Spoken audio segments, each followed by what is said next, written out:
All right, well, let me start by just saying that this is Growing Up Aspen, joiners table chat that we're having here with Mike Tache, who comes from a long line of ski racers and ski folk. And so when you think of Aspen and skiing, well, the Tache name is a big part of that. Do you remember what your first job was? Because I felt like being in Aspen, you were around business, and so either you were helping parents or you were doing stuff, and it felt like you always had a job. I know I got my first job when I was 12 at the Playhouse. Do Yeah. you remember some of your Oh, yeah. jobs or what you did? I mean, obviously you helped dad, so that was a lot of stuff too. The picker was bigger than me. Yeah. And my brother's yelling at me, and then I had you know, we hired everybody in the neighborhood too, right? Yeah. And everyone's yelling at me, and the picker's bigger than me. I'm out there like, I can't, too many balls in there. I can't even carry it. That was But your my, first job? no, yeah, free labor, right? So yeah, they had me out there right away. Brothers were dragging my ass out there going pick them up. Yeah. But actual real job was when they were like, you got to pay for your skiing. So at that time, we all, my dad even worked for him, was Peter Dahl and Dahl Cement. You remember those guys. So I started, Jesus Christ, I was in like 7th or 8th grade. Oh, wow. And I started in cement business. How's that? Sucked.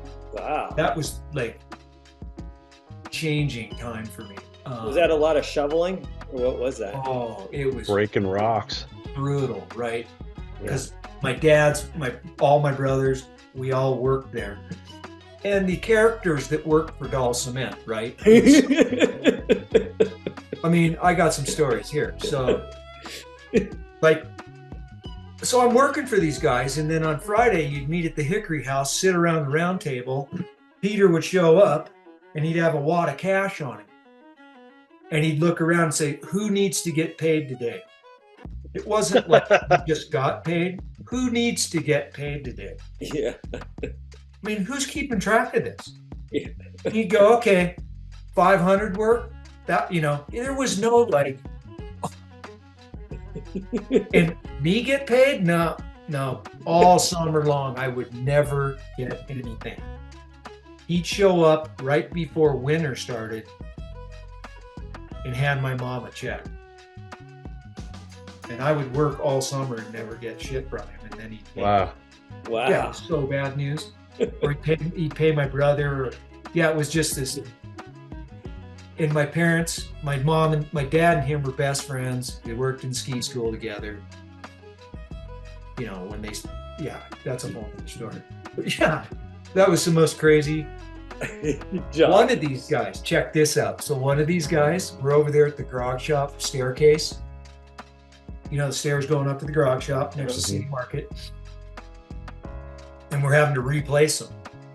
So I'm working with this dude, Ronnie, straight out of the joint. Ronnie's this gnarly, crazy guy. And worst thing could happen for him was working right at the grog shop. Got a bottle going the whole time we're trying relapse.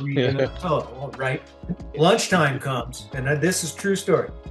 He goes to the market, comes back, he has a steak. He got that little 2-pack of salt and pepper and a raw steak. And he was eating the raw steak with a bottle of whiskey. Wow. Take tartar, baby. Are you kidding me? And you look at this guy and you're like, oh my God. And he's been shot. And he had no shirt on, and you could see where he'd been shot a few times. You're like, oh my God, you can't write this.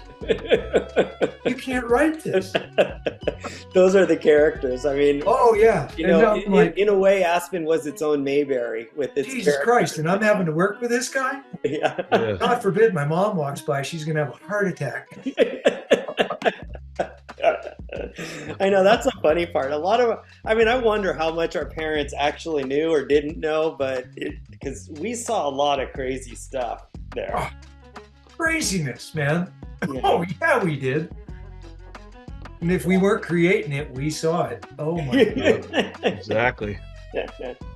Oh, Jesus. Yeah. So, yeah, that was my first job, shall we say. Well, that's cool. I was I didn't really have a choice. So I take it he didn't share the steak then. Oh my God. Okay. I want to say there was fucking a dog that came walking by and was looking at him like that. He just took a bite and growled at the dog, and the dog ran. I mean, it was Ronnie. He was something else. That guy was nuts. Whatever happened to him? Do you know? Yeah, it's one of those transient folks that came. Because I kept working with Doll Cement, man, into high school and shit. And Jay Mentzmer was working with me. Oh yeah. He started working there, for a long time, and then we kept that baby, Doll Cement afloat for a long time. We did all the curb and gutters for the city. Wow.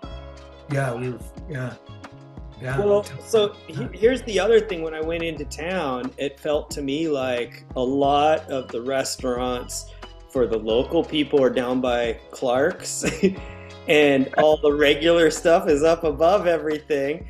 And not to say there's a fence that they were talking about building, but it sort of felt like if you wanted to just get down with the real local folks, you went down to those little restaurants down by Clark's as opposed to up to the swanky stuff up above. You pretty much nailed it. And what's the new one? They finally put it. Okay, so we lost the Red Onion. Yeah. Which who knows what's going to go down there. But the guy that was running the Red Onion, took him a year and a half, but he did start a new joint called Bucks. Oh yeah, I went to Bucks. Yeah. But didn't we all go to Bucks? I don't know if we all did, but I know I went down to try and get a late night snack. I just went into town for a reunion about a month ago. Oh yeah. And it was just a quick whirlwind with Dave Burson and stuff. And we went down there because I was like wanting to see, okay, there's no Cooper Street thing. I know Travis Moore was wanting to put one and the city was like, no. And it's like, he's historic. What are you talking about? And he wants to do a ski chalet. What are you talking about?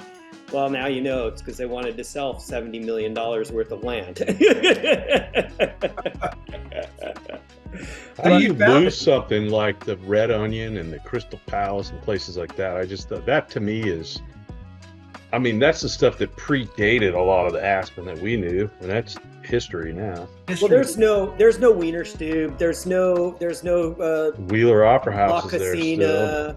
You know what I mean? Those restaurants that were really classic Aspen are kind of gone. Yeah, there was the Mother Lode, but that was still local, even though it was kind of ritzy, Even the Chart House was kind of local, even though it was sort of ritzy, but it wasn't out of price range. You know, and I felt like now it's pretty crazy. I mean, it's great. I'm glad to see Barkley out there in that arena. He's doing great, because he's doing great. It's awesome, It's his profession, and he's very, he does a great job with his place. I mean, Bosk. I still love going in there to see him. It's awesome because Bosk used to be Pinball Palace. I know, right? And we had RPs right across. Yep. We get our pizza. Yeah, pizza and women's softball, and you knew things were happening. When no one was looking, you'd run downstairs just to have a quick peek. Yeah. They kicked you out. What are you doing? Oh, and Rich would be like, "You can't go downstairs, dude." Yeah.